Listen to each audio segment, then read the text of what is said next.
Салам алейкум, hürmetli vatan ehliler. Malumdur vol dünyada gızak cüre üzeri var. Üzerikti gızak insanlar nabutnijiz var. Habrun interesar hümpato cüre bacüre teşkilatlarını aradizatan var. Allah tayyisos ülerin işiklika mahrum kanvabrun teşkilatni çi patara teşkilna ve adak akatsa ağol qura Хив в Слеманстальский район.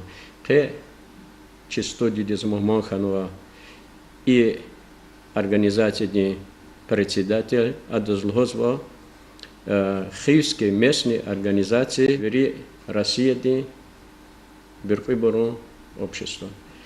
Хадон председатель Сифи Курбанов Абдул-Насир Хаджирамазанович. Кас хош келди.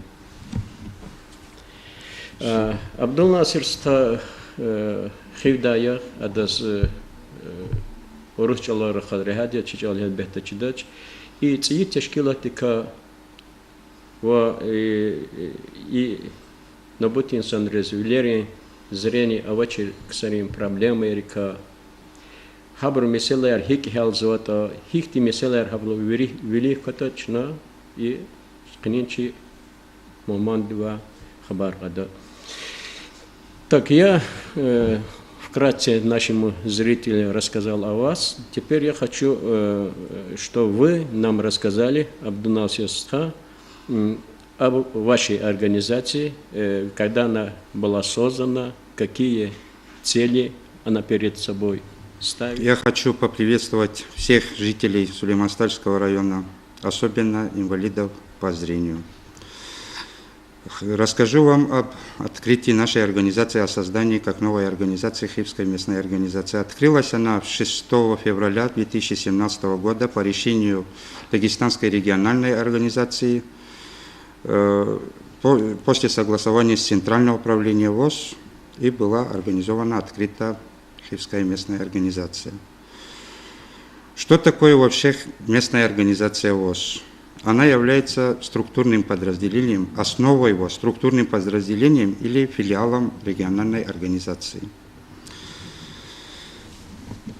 Осуществляет свою деятельность на территории 4 муниципальных образований. Это Агульский район, Курахский район, Хивский район и Сулейманстальский районы. Значит, она проводит работу по защите прав и интересов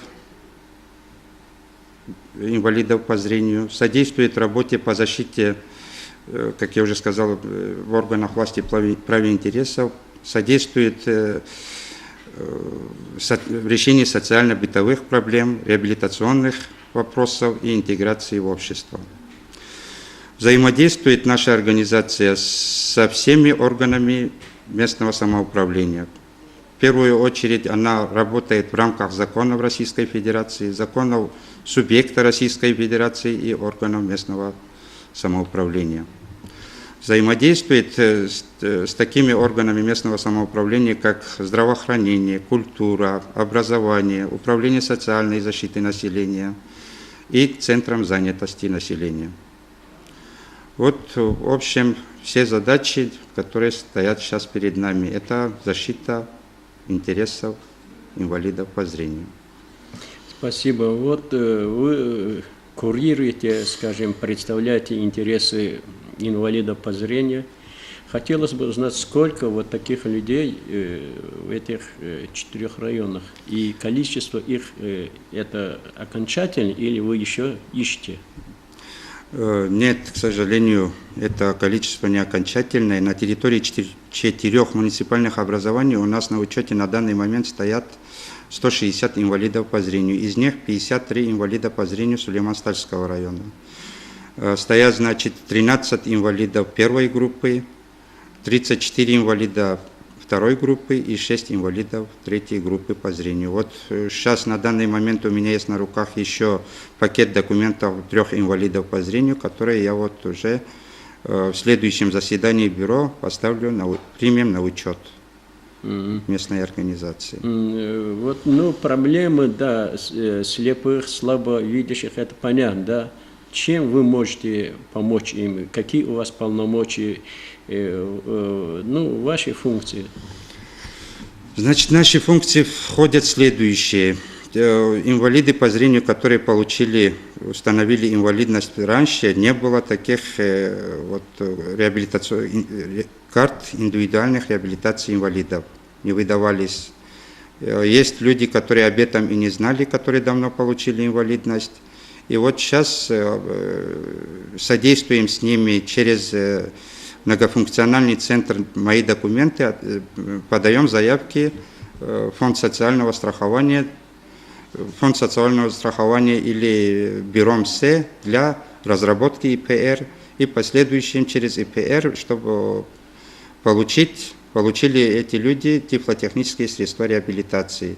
Это различные средства есть, через ФСС их заказывают и получают люди. Что представляет собой эта реабилитационная карта и что там, предписания какие? Вот в бюро МСЭ, в Республиканском бюро МСЭ сидит врач-реабилитолог. Если сопутствующие еще другие заболевания есть у инвалида по зрению, или давление, или другие какие-то отклонения общего здоровья есть, по этим они выделяют средства, которые помогают видеть, во-первых. Ну, все диабет, средства примерно, может быть, да? Диабетикам тоже уже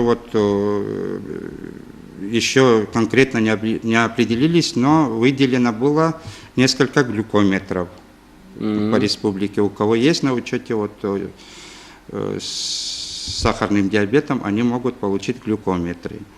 Значит, тонометры получают с речевым выходом, у кого давление есть, термометры с речевым выходом есть.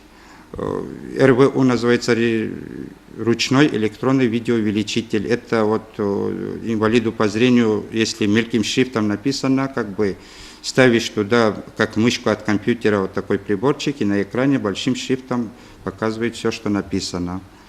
Еще есть Tiflo Flash Player, как радио, как считывает книги. Специально для этого есть флеш-карты, на которых загружены полные книги или нужную информацию, они считывают оттуда уже речевым выходом. Вот такие средства на сегодняшний момент есть. Их как можно получить? Если карта реабилитации есть на руках, в них указано должно быть. Что можно приобрести? Что можно получить? Это не приобретение, это за деньги не покупаешь, а заказываешь через фонд социального страхования, и они поступают, эти технические средства поступают в фонд социального страхования. А если в этой карточке, да, реабилитационной, не указаны то, что вы говорите, эти речевые приспособления, скажем, как их внести? Если в карте реабилитации не указаны данные какие-то вам необходимые технические средства, и если заболевание у вас появилось позже того, как вам было выдана карта реабилитации, можно пойти к окулисту, в поликлинику к окулисту и получить направление в бюро МСЭ для разработки нового ИПР. Вы между собой, ваши проблемы,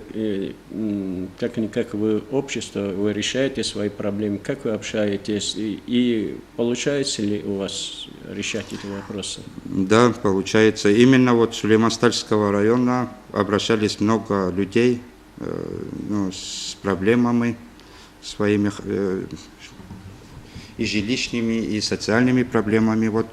В этом году уже через наше общество была подана заявка в Волоколамск, город Волоколамск, Центр реабилитации слепых. Это все российские, да? Да, в Московской области, в городе Волоколамске есть Центр реабилитации слепых всероссийский.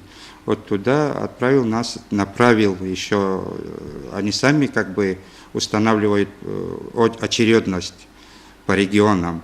Они, когда будет возможность, сами уже пригласят туда одного Сулейман-Стальского района, одного Скифского района, уже отправил, подал заявку на отправление в Центр реабилитации слепых. Если есть желающие, помимо социальной реабилитации, провести психологическую реабилитацию, получить какие-то навыки, могут поехать. Там проводится обучение нескольким видам ремесел. И там проводятся бисероплетение, макраме, лозоплетение, обучают компьютерам, еще цветоводство с элементами ландшафтного дизайна, пчеловодство, переплетное дело. Там много таких вот профессиональных навыков, навыкам можно научиться. Берут туда женщин не старше 55, от 18 до 55 берут женщин и от 18 до 60 мужчин. Вот такие проблемы решаются там для инвалидов по зрению. Есть специально созданные условия, проводится обучение и проживание в одном корпусе. В общем, работают и профессиональные психологи, можно получить.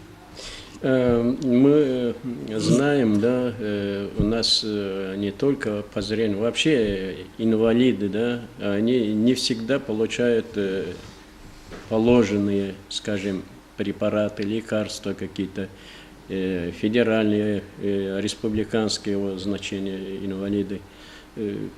Что им делать? Чем вы можете помочь? Или как им быть в таких случаях, когда запаздываете? Ну вот это не в нашей компетенции как-то что-то изменить, решить. Но если человек, в основном сейчас инвалиды всех категорий вы имели в виду, да, они отказываются от соцпакета, выбирают пользу денег, они, конечно, не получат. Но те люди, которые выбирают какие-то вот по категориям, там по 3 категориям идет выбор соцпакета, они, как по всей России, так и у нас с затруднениями сталкиваетесь. Это мы ничего не можем. У нас нет юридического статуса. Мы как-то повлиять на это, к сожалению, не можем. Ну, как и все, и вы решаете, да, такой, бывает этот вопрос. Это в нашу компетенцию вообще не входит. Понятно, спасибо. По-моему, мы рассказали об организации, о проблемах. Если что-то еще недосказанное осталось, прошу. Да, я хочу еще раз обратиться к людям, у которых есть коррекция зрения, чтобы они приходили, обращались, привлекались. Есть очень много таких культурно-массовых мероприятий, спортивно-оздоровительных мероприятий, реабилитационных мероприятий, которые проводят и местная организация, и дагестанская региональная организация уже на дагестанском уровне. Приходите, привлекайтесь, участвуйте. И хотелось бы пожелать всем здоровья, удачи в жизни, семейного благополучия. Спасибо. И мы вам тоже желаем в таком благородном деле удачи, успехов в решении проблем вот этих людей, которым нужна помощь. Спасибо вам большое. Hürmetli tamaşaçılar, kanençi передачада iştirak oldu. Şas teşkil ve üyeleri Ekünka Mahrum Kanvabron teşkilatı председатель Сефи Курбанов Абдулнасир Хаджи Рамазану Эштер. Коядах Агалхуна Хура. Саулгы. Спасибо.